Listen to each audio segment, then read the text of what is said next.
Good morning. Today is the $1,000 rebuy tournament. Hopefully it doesn't end up being a $10,000 tournament for me.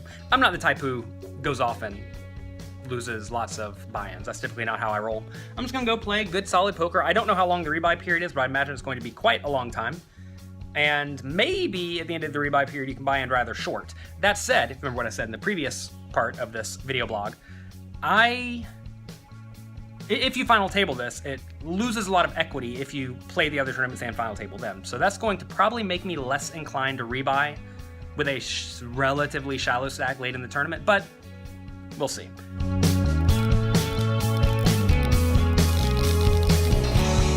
Well, my short stack skills did not prevail in the $1,000 buy-in turbo tournament, but that's a-okay.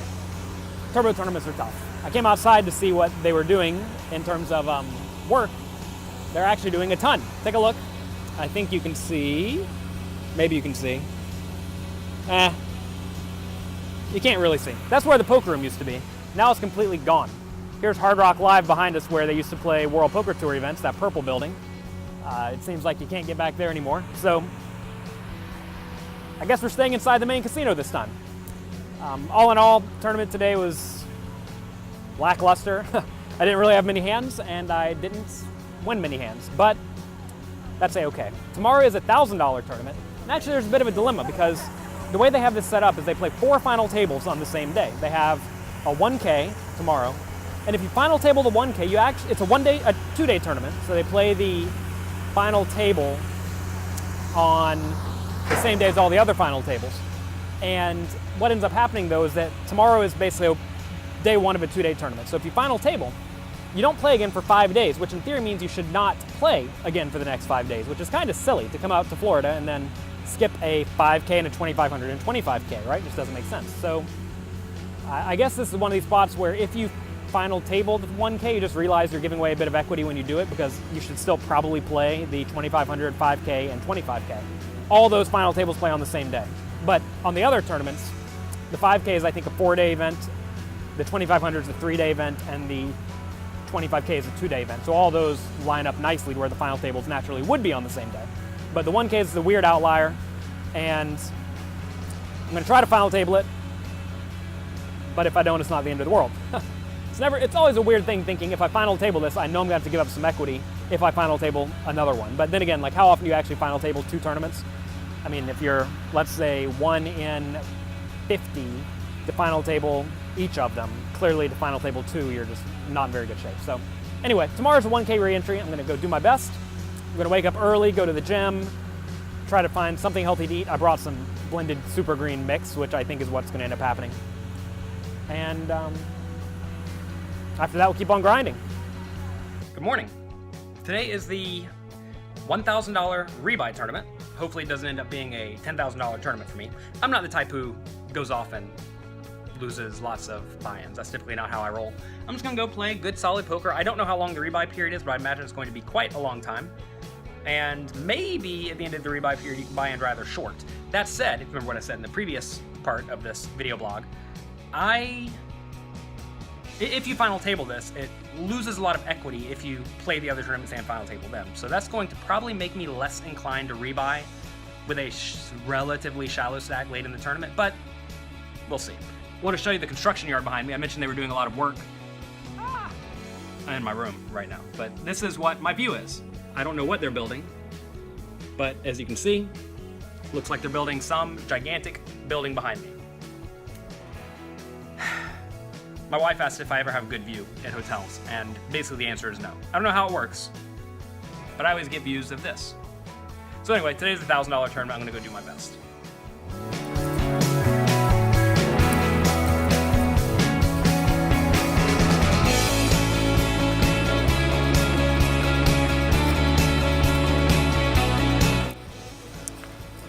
Here we are on the 1K.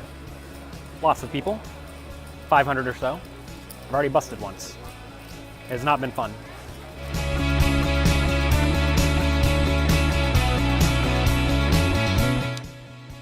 Good morning, everyone. Today is the $5,000 main event at the Hard Rock, and these are the kind of things that go through my head in the morning. I woke up a little bit late. I decided, last time I'm not gonna go to the gym. I got a little workout in yesterday. So I woke up at 10:15, we played 11. I think we played 11. We may play at noon, but I think we played 11. Then I was thinking, okay, do I really need to bring anything? I'm like, oh, no, I don't need to take anything down. I don't need a backpack. Then I got to thinking, it's gonna be a long day, so don't be lazy. So I have my World Poker Tour Tournament of Champions backpack, and I was thinking, okay, what do I actually need? Do I really need my notepad? I've been taking notes using an application, Share My Pair Online, so I haven't really been using notes recently, but don't be lazy. Do I really need sunglasses? World Poker Tour gave us some fun Maui Jim sunglasses last time. I haven't worn sunglasses in quite a while at the poker table, probably, gosh, 6 months or a year. It only really occurs whenever I'm playing against some sicko like Phil Ivey or something. But, don't be lazy. Then, what else do we have? We have some water. It's my wife's law firm. Have a canister of water because here they give you little water bottles. Then I have a big thing of green tea from David's Tea. This is full of oolong tea at the moment. And I will drink that throughout the day and I will refill it. What else do we have? That's almost it. We have an iPad for dinner break in case I decide to be antisocial and read something on my iPad or watch a video instead. So, all these things I actually don't need, which is kind of funny if you think about it because, I mean, like the last two tournaments I played, I didn't have a backpack with me, I didn't need it. But, is it really that hard to carry around a backpack? Don't be lazy. That said, there is something really cool and, I don't know, intriguing, I don't know, about the ability to just go downstairs with nothing, play poker all day, and win a pile of money. You don't even need anything. And in theory, you don't need anything. But I'm gonna be responsible and prepared. Other things people may need, some people take a jacket. I don't need a jacket. I'm pretty much immune to the cold from taking lots of cold showers. I do take some flossers, which are little floss things in case you get crap stuck in your teeth. That's important. What else do we have? I have other tea packets, but I don't really need those here. But I think that's pretty much it. Some people take a phone charger. I don't really plan on being on my phone. I definitely think you should strive to not be on your phone, although I do understand that some people listen to music, and some of these music apps run on Wi-Fi, and that burns a lot of data, or a lot of power, so sometimes people need that. Anyway, today's the $5,000 buy-in. You can re-enter one time, so I think it only makes sense. It's a 2-day tournament, okay? Well, two-day one tournament. So if you buy in today and bust, you can play again tomorrow. Or if you buy in today and bust, you can play again today, but if you bust then, you can't play tomorrow. Or you can just buy in on day 1B, and if you bust, you can play again then. So you have a few options, but I think the obvious strategy is to play day 1A, and if you bust, play day 1B. So that's the plan. I can't really foresee any real world where I rebuy again today, but maybe it would happen. I don't even know. I'd have to like look around the field and see every seat be a super soft seat when I busted, and then that may induce me to play again. But usually day 1B is the softer of the days anyway. Tomorrow is Saturday, so obviously tomorrow is going to be much softer than today. There may be some merit in thinking I'm going to play on day 1B only, and then if I bust, I'm going to rebuy again on day 1B because day 1B should be softer. Because all the pros play day 1A, and some of them make it through to day 1B, right? Or to day 2. But a lot of locals only have Saturday off, right? They don't have Friday off because everyone works on Friday. So they just all play on Saturday. Maybe I'm getting my days confused. So all the amateurs play Saturday, or a lot of amateurs only play Saturday, therefore that day should be softer. But I still think there's just merit in having a full day worth of play, which is why I'm playing today, and I'm going to play tomorrow if necessary. But hopefully, it's just not necessary.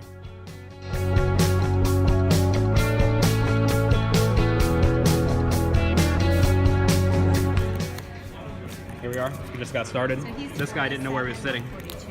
Okay. He's only played 2 hands. Now this guy's going to take a seat instead. Much better. We don't need to stand here. Alright, good. Alright, go ahead. Hey, wait a second. Those last hands count if he wasn't supposed to play? Yes, it still does. But they shouldn't make a Exactly. I want my chips back too, please. Alright, awesome. That hand should be... I'll do a full. So early, yeah. I don't this place.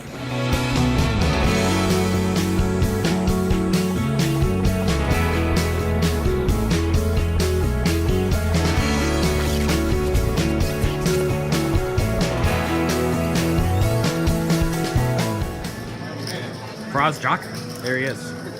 You don't want to play with Faraz Jock, take all your money. Before we move forward today, playing with Faraz is always an absolute treat. Here he is. Playing with Joseph's always an absolute treat. Here he is. Playing with Jonathan Jaffe, always an absolute treat. He's already doubled up with 6-3 suited. There he is. He bluffed me also. It's a lot of fun. Was that too R-rated? I'm so happy to be here.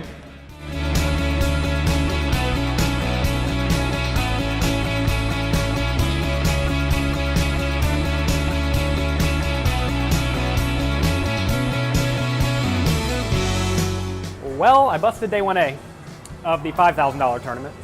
It was a pretty rough day for me. Jonathan Jaffe was playing lots of hands and making lots of flushes, so that was a lot of fun. He had about 3.5 starting stacks when I left. Anyway, I had aces. I had aces loose to a gut shot straight that I paid when he got there on the turn versus a short stack, so that's obviously fine. And my bust out hand was kind of interesting. Third position limped, cutoff limped. I limped with a 40 big blind stack with 10-8 of diamonds on the button. Small blind, generally a little bit too overvaluing, I think. For example, earlier I raised under the gun, he 3-bet me with ace queen in second position, which a lot of people don't do that. Anyway, he made it 3,200, so 8 big blinds at 200, 400. First limper folds, second limper, who's also, I think, a bit too splashy, calls. And I decided to call off of my 16,000 stack, which is aggressive, but I think it's fine. It's close, probably just a fold, but I think it's fine enough. Flop comes 8-4-2, 2 clubs. I have 10-8 of diamonds. Initial pre-flop raiser bets 3,000, 3,200, something like that. Next guy in the cutoff makes it 7,500, and I would be all in for 10,000 here. Maybe 11,000, something like that. So a little bit more. And I almost just folded there. The problem is on 8-4-2, 2 clubs, what should you be raising there? It's not a lot, right? You shouldn't raise over pairs because clearly the small blind could just have aces, right? So I think most of the opponent's raising range is going to be sets, which I blocked with my 10-8, and one pair hands, like maybe 8-7, maybe stuff like 5-4. And then flush draws. So I think against that range, I'm actually fine. I'm still worried about the initial better's range. I almost folded, but I decided to put it in. Probably, I don't know what I'm supposed to do there. I'm probably supposed to fold pre-flop is what I'm supposed to do. Anyway, both players call, so now I know I'm screwed. Turns an 8 of clubs, so I have trips now, which I'm actually liking. Small blind checks, other guy bets, other guy folds. Now we're heads up, and I mean, I'm drawing, right? Clearly I'm drawing, even though I made trips. He had pocket fours for a set, and I didn't even know if he would raise with a set on the flop, because on 8-4-2, your opponent's like never folding aces if you just call. Whereas whenever you raise, now all of a sudden you let him be able to get off the hook if he calls and it turns scary like it was. So I don't know what the opponent folded, but he probably folded an overpair. Anyway, I'm out. I'm generally happy with my play today. The last hand I was a little bit splashy, but it is a re-entry tournament, and I was already getting kind of short. Not that that justifies giving it away. I don't think I gave it away, but it certainly does justify splashy play to some extent. Also, I didn't have a very good table to where I was happy just sitting there grinding it out all day. So we'll play again tomorrow. Hopefully we'll get a better table. As I mentioned earlier, day 1B is often much softer than day 1A. So hopefully that happens. Instead of having a table with like $30 million in cashes, maybe I can get one tomorrow with about, well, only mine. So I'm going to hang out for the rest of the day and try to take it easy.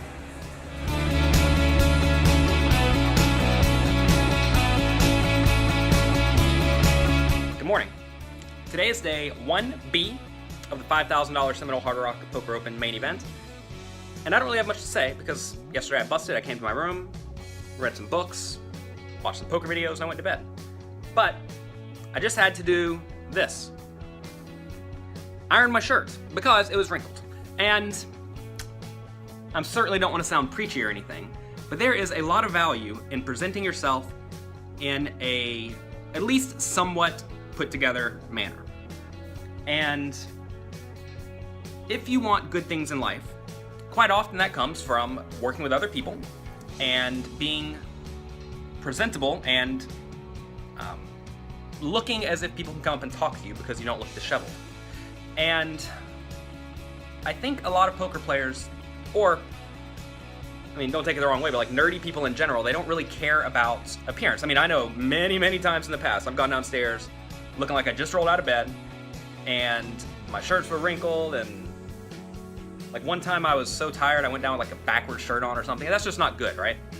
And if you want to be presentable and have good things in your life, try to look at least somewhat put together. Now, you could take this very far, right? I mean, you could say wearing a t-shirt is unacceptable because professionals don't wear t-shirts, professionals wear dress shirts, which, you know, if you told me I could wear a dress shirt every day, that'd probably be slightly better than a t-shirt. That said, that's much more difficult for traveling. So, I'm a big fan of looking your best so that people will think you are approachable. And if people think you're approachable, they will come talk to you. Because I do think that most people who listen to my video blog here are not the hater crowd, right? There are a few video blogs on YouTube and on the internet where people like to hate on other people. And that's not what we do here. Here we try to work together and make things happen. As you can see, my book, Excelling at No Limit Hold'em, that only came about because I presented myself in a way that said I could get the job done. Of course, I got the job done, but probably 6 or 8 of the authors out of the 17 said they had no intention of doing a poker book, but they would only do it because it was me and I had a track record of being able to write good poker books and also finishing jobs that I start. Because a lot of people in all industries like to have a lot of talk, they like to say they're going to do things and they never do it. So the image you put out is important, especially, well, the things you actually do are most important, but the image you have is also relatively important. So iron your shirts, it takes 2 minutes. If your pants are wrinkled, iron your pants too. And it probably doesn't matter, but that one time it matters, it could be very important. Now I'm gonna go play poker.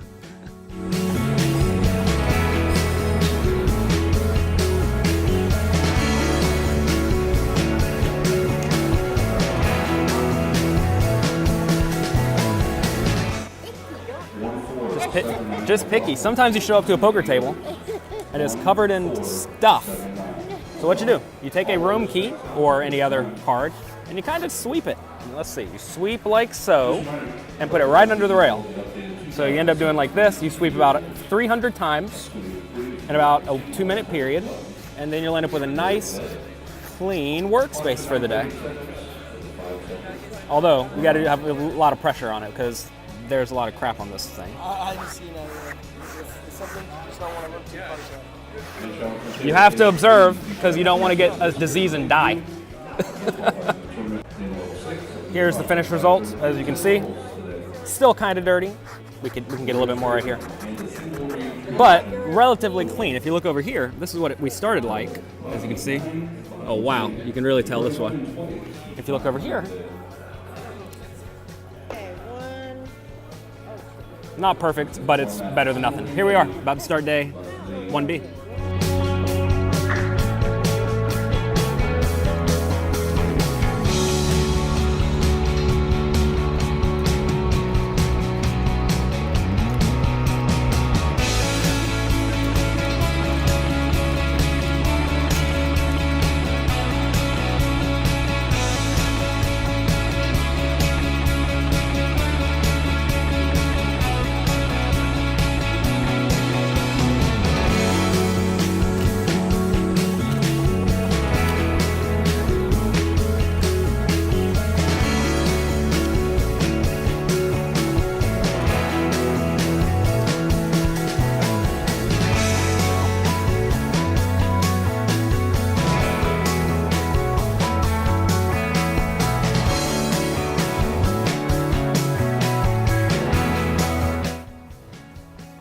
So, we made day 2 of the $5,000 tournament, which is always nice.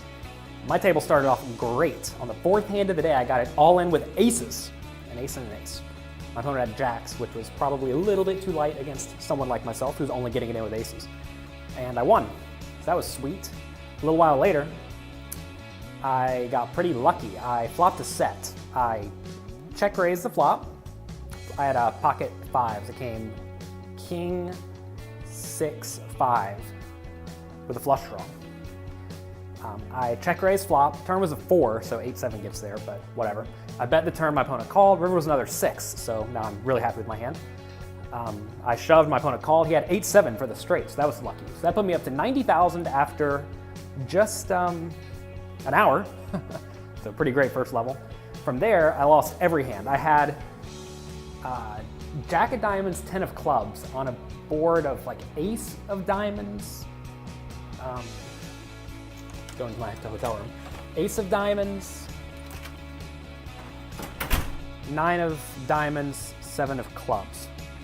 So I continuation bet the flop, which was a little bit wide, but whatever, into 2 people. 1 person called. Turn was an 8 of diamonds, so I make a straight with a flush draw. I bet again. Oh, I'm sorry, I checked. He bet, I just called. River was a brick. I checked, he bet, I called, and he had a flush. So that was lucky I didn't lose a lot of money. A little while later against the same guy, I had king jack of clubs. He raised from middle position. I called, I think, small blind. And it came queen 8-4, 2 clubs. Queen 6-4. I check called. I could have check raised there. I think check raising's fine. I decided to just call it. He bet small. Turn was a king, so now I have top pair. I checked, he bet, I called. River was another 4. I checked, he bet, and I paid. And he had ace king, so that was a little bit unlucky because I just win the hand if I don't improve, and if I do improve, I win the hand. So I did not want exactly a king, and I got a king. So that put me back down to like 30,000. So I ended up losing 2 pots once the blinds got high. It's fun because I won 2 like 200 big blind pots in the first hour, and then I lost 2 like 40 big blind pots later, and it took all my money. From there, I don't really know what happened the last few levels. I got it all in with queens against ace jack on jack 6-4, so that was good. Put me back up to 60, and then I just won some pots towards the end of the day. So it's an interesting day where I made a lot of, well, I say a lot, like 5 or 6 pretty good hands, and I won half of them and I lost half of them. But anyway, I made day 2 at 99,900, which is a great stack. Well, I say it's a great stack. It's probably, average is probably about 75,000 or so. So I'm gonna get some rest. We resume tomorrow at noon, and that's that. Here we are, about to start day 2. There's Ari Engel, best player in the world. He runs well, and plays well too. Here's where we live today. They had us open at the start. We have the coffee. We just rolled out of bed. We're ready to go.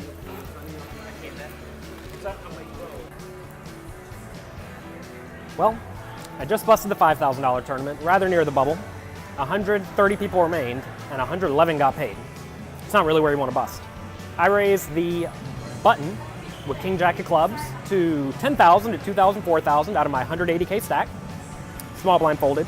Doc Sands 3-bet to 34,000 from the big blind. And I've folded the 3-bets, I think, twice since he's been at the table. He has not 3-bet me yet, and he generally 3-bets a lot, though, especially in these spots, I think. So I called. Seems like a pretty easy call. I could have shoved for 45 big blinds. That would have been a bit much, I think, nearing the bubble, but I think shove's okay too.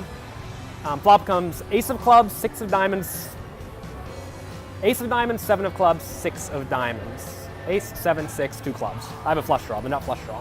He checks, and I decide to check behind. I thought when he's checking here, he's gonna have a lot of very good hands that are just never folding. But he's also gonna have some hands like kings, queens, jacks, 10s, 9s, 8s, that would probably fold to multiple barrels, but do I really want to be barreling multiple times against someone who I think is probably good enough to check here with some top pairs that are just never folding? So I decided to check, just try to get the equity. Turn was a 5, offsuit 5, so now I just have the king high flush draw. He bet 50K, and I had about 150K behind. So I think calling's the only option. King and jack could be good if he has some pocket 9s. I don't know if he's betting pocket 9s there, but I decided to call. River was a 7 of clubs, so it must have been ace 7, 6, not the 7 of clubs. He goes all in, and obviously I call because I have a flush. I only lose to aces, realistically. And he had aces, so I lost. That's unfortunate. It's really annoying. So I'm going to go find some lunch. Then I'm going to hop into a $2,000 tournament, a $2,500 tournament, something like that. And we'll see how it goes. It's always frustrating to bubble in these spots. It's actually a little bit rough. The last big tournament I played here, I also bubbled. It was the World Poker Tour Tournament of Champions. I made 2-pair against better 2-pair in a pot, so I'm not having very good luck in Florida nearing the bubble. I guess I'll try to do better later.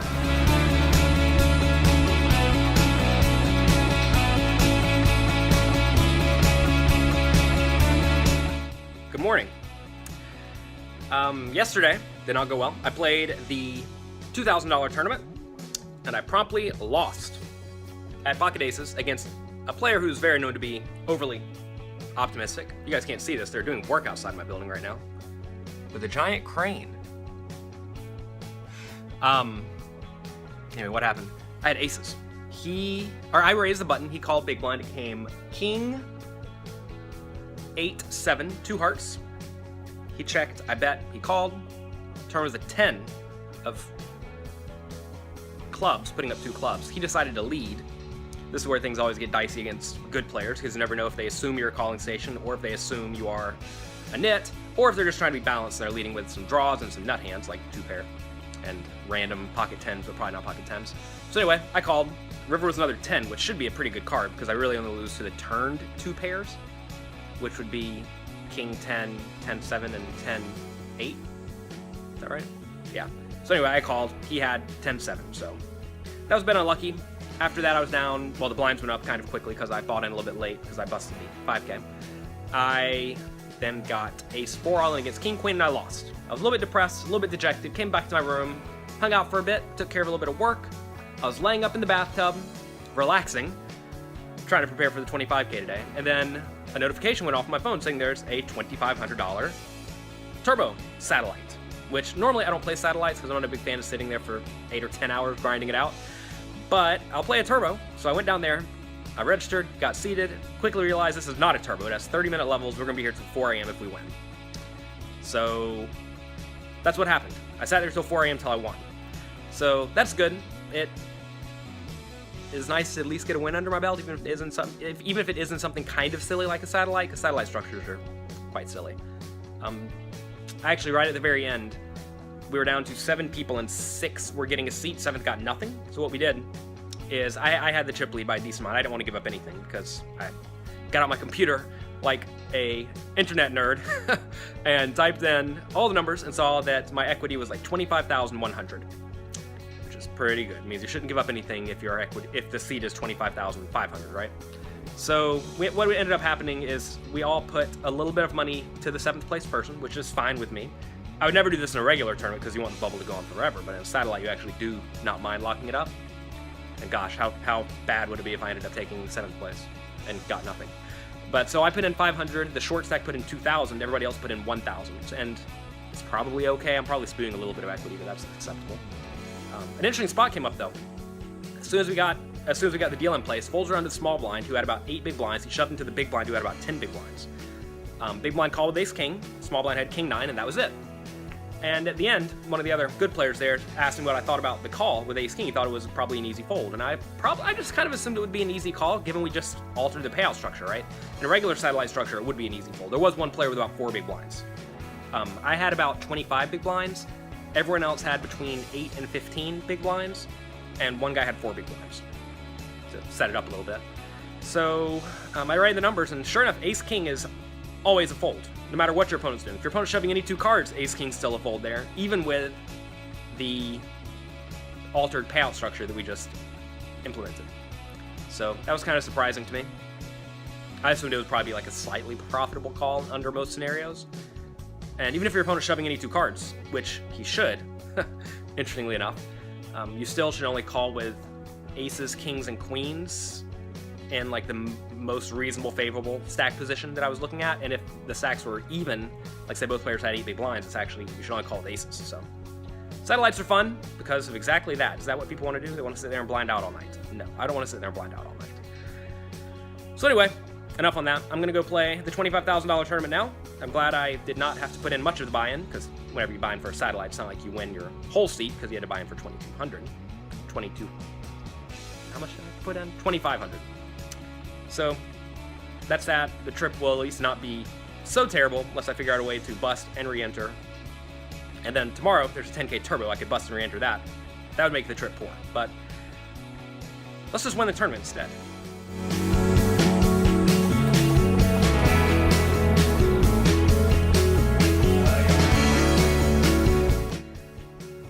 Well, I'm back in my room already. I played for about 45 minutes. I'm laying on the bed, if you cannot tell. Played for about 45 minutes, and then I made a full house against quads, so I lost. It's kind of an interesting spot. So Nick Petrangelo, very good, loose aggressive player, raised from the cutoff to 2,000 out of our 100,000 stack. I call the big blind with ace-9 offsuit. It comes 9-5-5. Pretty good spot. Spoiler alert, he has 5s. I checked, he bet 1,500, which you will see the kids do quite often, and I check raised to 4,000. This is a spot where quite often protecting your equity is very relevant. It's pretty hard for your opponent to have a 5. I could have lots of 5s. I'd like to check raise some draws, and if my opponent does call, I have effectively protected my hand against queen jack and whatnot. It also made it harder for my opponent to bluff.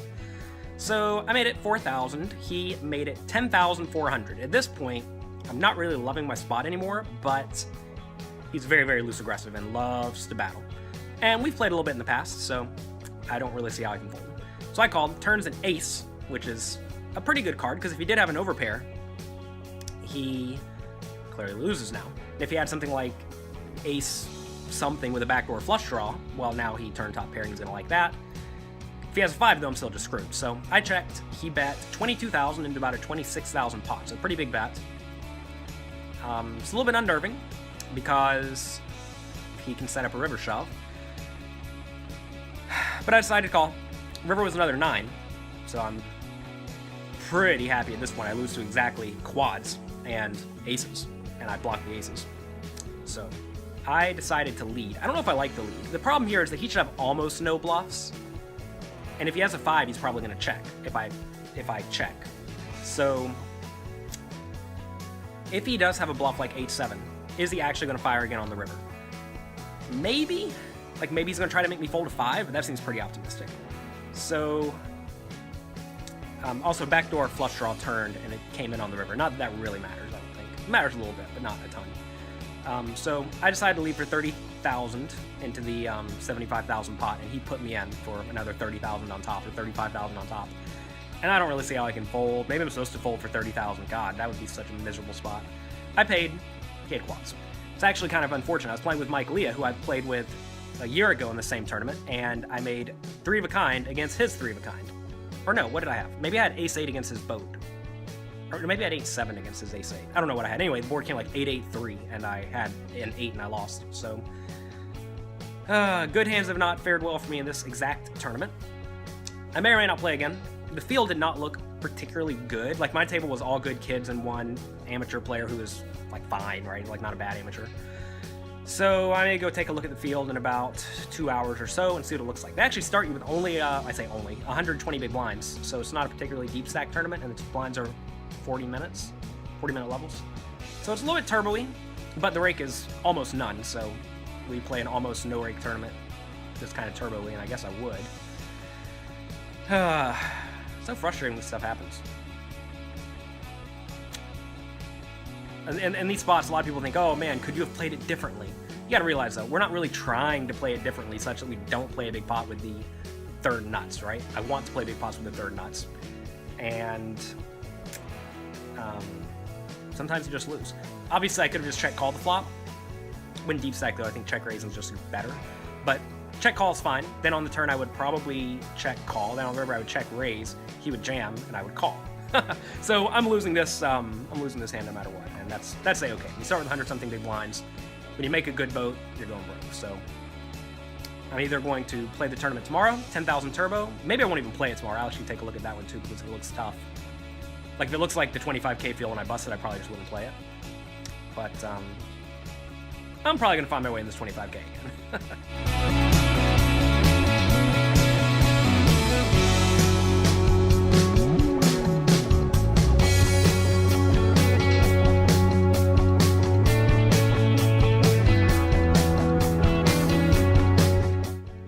Well, the 25K did not go well. I lost.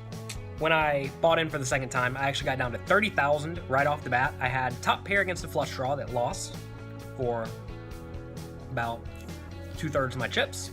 From there, though, I rallied. I stole a few pots, then I won a flip. Then I got moved to a new table and I won with pocket 9s against pocket 3s. That was lucky. And then I got up to about 400,000 chips, which was 4 starting stacks, probably 2 times average stack. But from there, we had just ended the rebuy period. There were about 4 people at my table with 15 big blind stacks. And I doubled up one guy twice and another guy once. All just standard all-in pre-flops. And that was kind of rough. Then I was down to about 25 big blinds. Mike Leah raised, he'd been quite aggressive. Matt Glantz called. I shoved Queen Jack offsuit, which I think is fine, from the button. Mike Leo was in the hijack seat, I think. Matt Glantz was in the cutoff, or maybe the, yeah, I guess. I don't know, something like that. Reasonably early positions. And I think my shove's fine for 25 big blinds. That's the only other options to fold.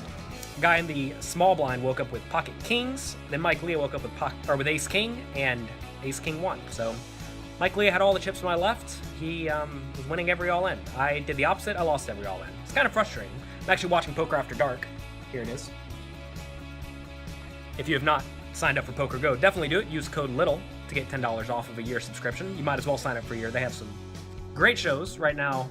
I just watched Tom Dwan get it all in with aces against Antonio's kings for about 400 big blinds. And the aces won. It's going to sound bad. It's always good to see other people getting cooler, because I feel like that's just what's been happening to me all week. So anyway, tomorrow's a $10,000 turbo tournament. I don't know if it's going to be good or terrible, because the final table's not streamed, although I don't think that matters so much for the higher buy-in events. Like, people who are here who play the 25K, presumably they're all going to play the 10K. Maybe they will, maybe they won't. If I go down there tomorrow and there are 15 people playing and it looks like a tough tournament, I'll just skip it. If I go down there and it's the same as today, I will definitely play. So that's the plan. It's been a pretty rough trip. I have no cashes. Well, I guess I want a satellite seat, so that's something. And I really didn't get a whole lot going. I mean, I guess I got 4 starting stacks in the 25K. That is $100,000 worth of equity. I had $100,000 worth of equity about an hour ago. Now I have none. Oh, tournaments are fun. After this, what's next for me? I am going to probably go to Borgata in September. Then in October, I'm going to be going to the Stones Casino in Sacramento to commentate the final table of their big series. So I'll make sure to tweet about that on Twitter at Jonathan Little. But I'm going to go home and take it easy. I miss my son. I miss my wife. And I'm going to go lick my wounds. So let's go do that.